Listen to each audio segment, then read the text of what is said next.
Business studies में दो books हमारी दी गई हैं। सबसे पहले हमारी जो बुक आती है उसके अंदर आता है nature and significance of management, मतलब मैनेजमेंट के ऊपर सारी बातें हैं। मैनेजमेंट क्या होती है, किस तरीके से काम करते हैं, क्या क्या फंक्शंस मैनेजमेंट के परफॉर्म किए जाते हैं, planning, organising, staffing, directing, controlling.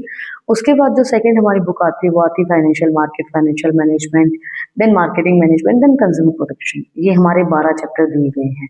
12 chapter मैं आपको कवर करवा चुकी हूँ, सारी डिटेल्स मैं आपको प्रोवाइड करवा चुकी हूँ। इसके बाद अभी हमारा जो एग्जाम है 28 मार्च को, उससे पहले 12 दिन की हमारी जो सीरीज है इसके अंदर मैं आपको 12 दिन में हर एक चैप्टर के इंपॉर्टेंट क्वेश्चंस कवर करवाऊंगी कि क्या क्या इंपॉर्टेंट क्वेश्चन होंगे हर चैप्टर के अंदर से। उसके अलावा अगर आप वो इंपॉर्टेंट क्वेश्चंस भी याद कर लोगे तो उसके अलावा उन चैप्टर्स के अंदर कुछ नहीं, और उसके अलावा उससे बाहर भी आपके कोई भी क्वेश्चन नहीं पूछे जाएंगे। ठीक है, वीडियो में साथ के साथ मैं आपको ये भी बताऊंगी कि आपको पेपर किस तरीके से अटेम्प्ट करना है, क्योंकि क्या होता है कि बच्चे को घबराहट हो जाती है पहली बार जो आप क्वेश्चन पेपर देखते हो, तो तब भी घबराहट हो जाती है किस तरीके से अटेम्प्ट करना है, क्या चीजें होती है, बोर्ड का एग्जाम है तो आपको थोड़ी सी चीजें पता होनी चाहिए। सबसे पहले हमारे जो शॉर्ट आंसर क्वेश्चन आते हैं उसके अंदर, शॉर्ट आंसर क्वेश्चन के अंदर जो हमारा सबसे पहला क्वेश्चन आता है, अगर management, nature and significance of management chapter first के अंदर से आते हैं तो उनमें से कौन कौन से आ सकते हैं। तो सबसे पहला हमारा क्वेश्चन है difference between effectiveness and efficiency. अब आपको सबसे पहले मैं आपको बताती हूँ कि इसका आंसर किस तरीके से देना है। अब फॉर एग्जाम्पल ये हमारा जो आंसर है वो है, अब मैं इसको इस तरीके से लिखती हूँ, ये मैंने पॉइंट्स नहीं लिखे, ये मैंने पैराग्राफ्स लिखती हैं, मतलब सब चीजें मैंने पैराग्राफ के अंदर लिखती हैं। अब इसमें दिक्कत कहाँ है, इसमें दिक्कत वहां आती है कि जब आप पैराग्राफ बनाते हो तो टीचर का मन उस चीज को पढ़ने के लिए नहीं करता है। अगर मैं आपको टीचर का पॉइंट ऑफ व्यू बताऊं तो पैराग्राफ को कौन पढ़ने बैठे कि भाई कितना लंबा लिख रखा है, क्या लिख रखा है, कुछ समझ में नहीं आ रहा, वो 1-2 नंबर आपको वैसे दे देता है। बट जब आप चीजों को पॉइंट में लिखते हो, जैसे अभी हमने ये पॉइंट्स में लिख रखे हैं कि इफेक्टिवनेस ये होता है, एफिशिएंसी ये होते हैं, एग्जाम्पल हमने छोटा सा लिख दिया, 2 या 3 नंबर में आएगा तो इतना इनफ है, आपको ज्यादा क्वांटिटी देने की जरूरत नहीं है। मैंने जो सीबीएसई होती है वो क्वांटिटी ज्यादा नहीं देखती है, वो कंटेंट देखती है कि आपने क्या लिखा है, वो ज्यादा देखती है, क्वांटिटी उसके लिए मैटर नहीं करती है। तो हम उसको इस फॉर्म में लिखेंगे ताकि एक अच्छा लगे। जैसे बोलते हैं ना कि first impression is the last impression, ये चीज गलत नहीं बोली जाती है। जब एक टीचर पेपर चेक करने बैठता है तो पहला जो इंप्रेशन पड़ता है कि भाई बच्चे ने पॉइंट टू पॉइंट चीजें लिख रखी है, मतलब बच्चे को आता था। अब आप ये सोचोगे कि मैम अगर हम ऐसे पॉइंट टू पॉइंट बनाने करेंगे तो हमारा पेपर ही पूरा नहीं होगा। मैं आपको ये नहीं कह रही हूँ कि आप पूरा पेपर इस तरीके से करोगे, मतलब कि धीरे धीरे अच्छी अच्छी राइटिंग में करोगे, नहीं। अब पहला जो 1 घंटा हमारा होता है उस पहले 1 घंटे में आप आराम से, जो हमारा आराम से मतलब ये नहीं कि बिल्कुल ही धीरे धीरे कि पेपर ही पूरा ना करके आओ, मतलब इस तरीके से करो कि आपके पॉइंट्स भी हो, आपकी राइटिंग भी अच्छी हो, ताकि उसके बाद अगर आप जल्दी जल्दी अपने पेपर को पूरा करते हो तो टीचर को ये लगे कि बच्चे के पास टाइम नहीं था इसलिए उसने जल्दी जल्दी लिखा है।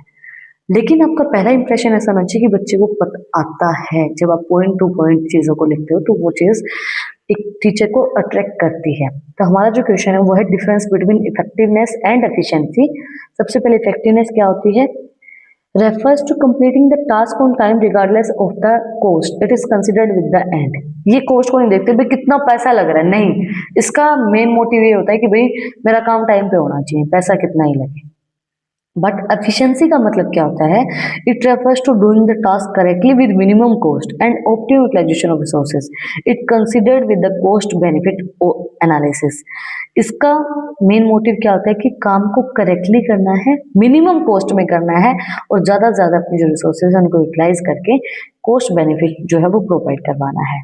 जैसे example, if a company produce 5000 unit on time but at very high cost, it is effective but inefficient. अगर एक कंपनी 5000 यूनिट जो है वो प्रोड्यूस करती है टाइम पे बट बहुत ज्यादा कॉस्ट में, तो वो इफेक्टिव तो है बट एफिशिएंट नहीं है, इनएफिशिएंट है। एफिशिएंट तभी होगी जब वो कॉस्ट को कम रख के करेगी, कॉस्ट उसकी प्रॉपर होगी। देन नेक्स्ट हमारा जो आता है कि why is coordination called the essence of management. देखो आप एक चीज का और ध्यान रखना, बिजनेस स्टडीज के अंदर आपसे डायरेक्टली क्वेश्चन ये नहीं पूछे जाएंगे कि भाई what is management, explain this, नहीं। ये सब चीज़ें आपसे पूछी जाएंगी, डायरेक्टली भी पूछी जाएंगी जब आप कॉलेज में एडमिशन लोगे, तब इस तरीके से क्वेश्चन आपसे पूछे जाते हैं। बट बिजनेस स्टडीज़ के अंदर क्या होता है कि केस स्टडीज़ ज़्यादा आती हैं, तो केस स्टडीज़ या फिर जो लाइन्स है वो थोड़ी सी घुमा के पूछी जाएंगी। अब इन्होंने बोला कि कोऑर्डिनेशन जो है वो मैनेजमेंट का एसेंस क्यों कहा जाता है। मैनेजमेंट के फंक्शंस के अंदर तो कोऑर्डिनेशन नहीं आता है, मैनेजमेंट के फंक्शंस तो हमारे planning, organising, staffing, directing, controlling ही है, बट कोऑर्डिनेशन उसका एसेंस क्यों है। वो इसलिए है कि बिना कोऑर्डिनेशन हम इन फंक्शंस को परफॉर्म नहीं कर सकते हैं। Coordination is not a separate function of management, it is the force that bind all the other functions, planning, organising, staffing, directing, controlling, but it is needed. देखो, ये ऐसा नहीं है कि ये फंक्शन होता है मैनेजमेंट का, बट ये इसके जो सारे फंक्शंस हैं उनको बाइंड करता है। बिना कोऑर्डिनेशन के आप प्लान भी नहीं कर सकते, चीजों को ऑर्गेनाइज भी उस तरीके से नहीं कर पाओगे, स्टाफिंग भी नहीं हो पाएगी, डायरेक्टिंग भी नहीं हो सकती है, और कंट्रोलिंग भी नहीं हो सकती है। At all level of management, हर एक लेवल ऑफ मैनेजमेंट पे इसका यूज किया जाता है। इन फंक्शनल एरियाज के अंदर भी यूज किया जाता है, जो प्रोडक्शन, सेल्स, फाइनेंस होते हैं, और यूनिटी ऑफ एक्शंस को अचीव करने के लिए, ऑर्गेनाइजेशन गोल को अचीव करने के लिए कोऑर्डिनेशन का यूज किया जाता है। नेक्स्ट हमारा जो क्वेश्चन आता है वो आता है identify the 3 level of management. Management के जो हमें 3 लेवल दिए गए हैं, टॉप, मिडिल और लोअर, उनको हम आइडेंटिफाई करेंगे। तो सबसे पहला हमारा जो लेवल आता है वो आता है टॉप लेवल। टॉप लेवल में कौन आता है? सीईओ आता है, बोर्ड ऑफ डायरेक्टर आता है, जो कि रिस्पॉन्सिबल रहते हैं पॉलिसीज के लिए और ओवरऑल गोल को अचीव करने के लिए। मिडिल लेवल क्या होता है? मिडिल लेवल में आते हैं डिविजनल हेड्स, प्लांट सुपरिटेंडेंट्स, जो कि रिस्पॉन्सिबल रहते हैं डिपार्टमेंट हेड्स और पॉलिसीज को इंटरप्रेट करने के लिए। देन ऑपरेशनल और सुपरवाइजर लेवल के अंदर क्या आता है? Foreman supervisors, responsible for the actual quality of output and satisfy of works. ये रिस्पॉन्सिबल रहते हैं जो एक्चुअली हमारी क्वालिटी ऑफ आउटपुट है और काम में सेफ्टी लाने के लिए, सेफ्टी ऑफ वर्क को परफॉर्म करने के लिए इसका जो है यूज किया जाता है। नेक्स्ट हमारे जो क्वेश्चंस आते हैं, जो लॉन्ग क्वेश्चन होते हैं, जो कि 4 या 6 नंबर में पूछे जाते हैं, तो वो हमारे कौन से हैं? सबसे पहला हमारा क्वेश्चन आता है, as management an art, science और प्रोफेशन एक्सप्लेन। मैनेजमेंट को as an art, management art क्यों है, मैनेजमेंट साइंस क्यों है, और मैनेजमेंट एक प्रोफेशन क्यों है, वो चीजें हमें इसके अंदर एक्सप्लेन करनी है। सबसे पहला हमारा जो पॉइंट आता है, जैसे देखो मैंने आपको इसीलिए मैं आपको बता रही हूँ बार बार ये चीजें कि पॉइंट टू पॉइंट लिखो। पॉइंट टू पॉइंट चीजें लिखोगे तो अच्छी दिखेंगी, इफेक्टिव दिखेंगी, और टीचर को ये लगेगा कि हाँ बच्चे को आता है। Management is an art because it require personalised application of existing knowledge, application of existing knowledge, regularly practices and creative to handle unique situation। Management जो है वो आर्ट इसलिए है क्योंकि इसके अंदर पर्सनलाइज नॉलेज चाहिए, एग्जिस्टिंग नॉलेज जो है, और रेगुलरली प्रैक्टिस चाहिए क्रिएटिविटी को हैंडल करने के लिए। जो यूनिक सिचुएशंस जो मैनेजमेंट के अंदर आती हैं उनको हैंडल करने के लिए नई नई क्रिएटिविटी करनी पड़ती है। यूनिक सिचुएशंस को हैंडल करने के लिए मैनेजमेंट जो है वो अपना काम करती है। As a science it is anticipates social science while it has a systemized body of knowledge and principle based on observation. These principles are not as rigid as a physics or chemistry because they deal with the unpredictable human behavior। देखो, as a science भी ये काम करती है, systematic होती है, body of knowledge होती है, इनके पास प्रिंसिपल बेस्ड होती है क्योंकि मैनेजमेंट भी प्रिंसिपल्स को फॉलो करती है, बट रेजिड प्रिंसिपल्स को फॉलो नहीं करती। रेजिड का मतलब क्या होता है कि फिक्स इसके प्रिंसिपल नहीं है कि भाई इन्हीं प्रिंसिपल्स के ऊपर हमें काम करना है, क्योंकि ये ह्यूमन बिहेवियर पे काम करते हैं, तो इसीलिए इनके जो प्रिंसिपल्स होते हैं वो अनप्रिडिक्टेबल होते हैं। जरूरी नहीं है वो सेम प्रिंसिपल्स को ही फॉलो करती रहे। As a profession, management does not yet meet all the criteria of profession. While it is a body of knowledge, it lacks a registered entry. Anyone can be manager and compulsory profession association like the bar, council for lawyer। Management as a profession कोई भी कर सकता है, कोई भी professional हो सकता है, कोई भी मैनेजर हो सकता है। ज़्यादा नहीं है कि रजिस्टर्ड एंटिटी ही होनी चाहिए इसके अंदर, कंपलसरी एसोसिएशन इसके अंदर होती है। नेक्स्ट हमारा जो क्वेश्चन आता है वो आता है explain the features of management. Management की क्या क्या फीचर्स हैं, सिंपली हमसे क्वेश्चन पूछा गया है, तो सबसे पहले हम बताएंगे कि मैनेजमेंट जो है वो एक गोल ओरिएंटेड प्रोसेस होती है। गोल को अचीव करने के लिए ये काम करती है। Management aims at achieving specific organisation goal. Objective, management का एम क्या होता है, जो भी उनका स्पेसिफिक ऑब्जेक्टिव है उसको अचीव करना। ऑल प्रिवेसिव, हर जगह होती है, सोशल, इकोनॉमिकल, पॉलिटिकल, हर एक लेवल पे मैनेजमेंट काम करती है। It require in all type of management, economical, social, political, at all level, हर एक लेवल पे होती है। मल्टी डायमेंशनल होती है।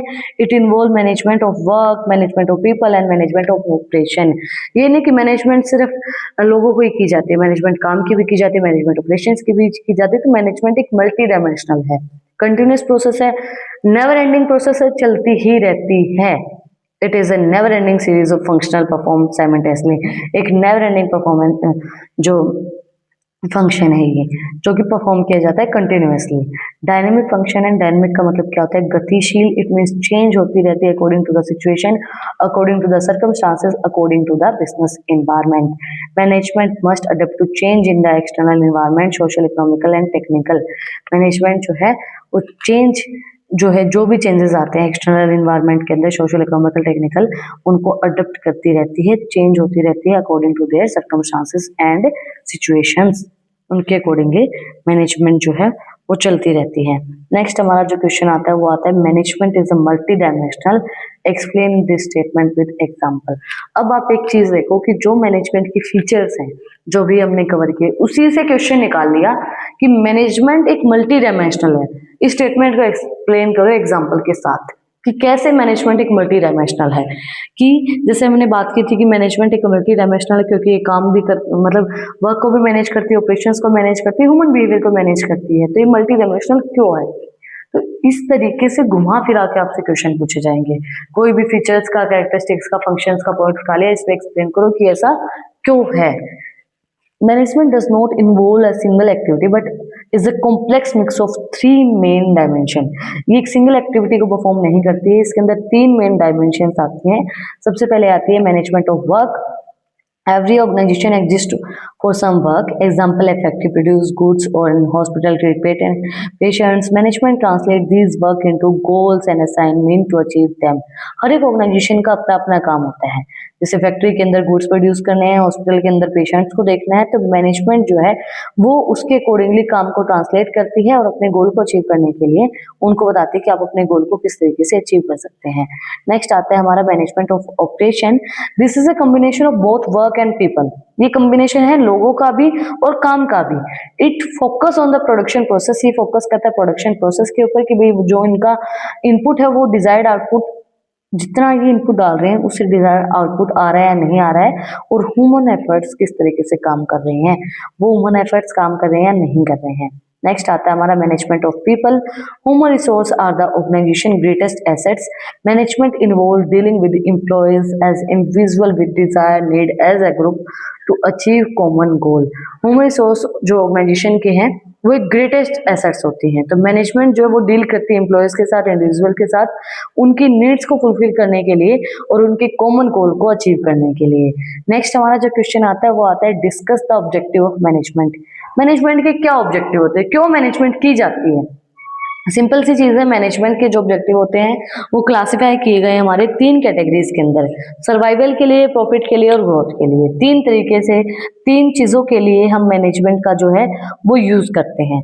एक ऑर्गेनाइजेशन को सर्वाइव करने के लिए, इसको प्रॉफिट कमाने के लिए, और जो है उसकी ग्रोथ के लिए। तो सबसे पहला जो ऑब्जेक्टिव आता है वो आता है ऑर्गेनाइजेशनल ऑब्जेक्टिव। जो ऑर्गेनाइजेशन का ऑब्जेक्टिव होता है aimed at the priority and growth of the business. इसकी प्रायोरिटीज क्या होती हैं कि भाई बिजनेस की ग्रोथ करनी है।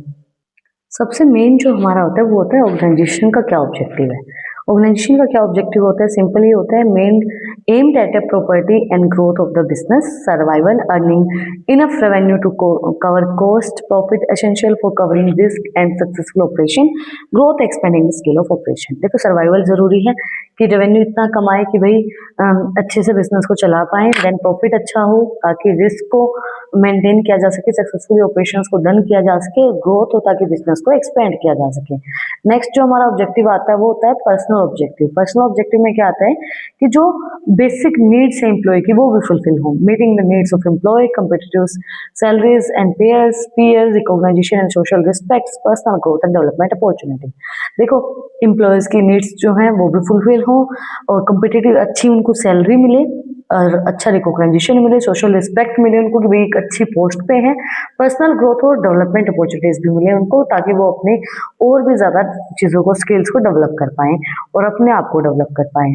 Then social objective, creating benefit for society, societies के लिए बेनिफिट क्रिएट करना using environment friendly production method, एक फ्रेंडली प्रोडक्शन मेथड का यूज़ करके, and providing employment to unprivileged sections, एक अच्छा एम्प्लॉयमेंट प्रोवाइड करवा के सोसाइटीज़ को, जैसे कंपनीज जो है वो 150-200 लोगों को एम्प्लॉयमेंट प्रोवाइड करवा देती हैं, तो एक अच्छा एम्प्लॉयमेंट बेनिफिट प्रोवाइड करवाते हैं, providing basic amenities like schools, creche of employees children's, एक बेसिक जो भी चीज़ें होती हैं, डोनेशंस वगैरह, स्कूल्स में जो चीज़ें मिलती हैं एम्प्लॉयज के चिल्ड्रंस को, होता है ना कि जैसे जो आर्मी होती है, आर्मी में भी बच्चों को, जो वहाँ पे काम करते हैं उन लोगों को, उनके बच्चों को भी फैसिलिटीज मिलती हैं, मेडिकल फैसिलिटी और एजुकेशन फैसिलिटी, उसी तरीके से एक अच्छी फैसिलिटीज प्रोवाइड करवाई जाए सोसाइटी के लिए भी, जो भी ऑर्गेनाइजेशन है वो उनको अच्छी जो फैसिलिटीज है वो प्रोवाइड करवाए।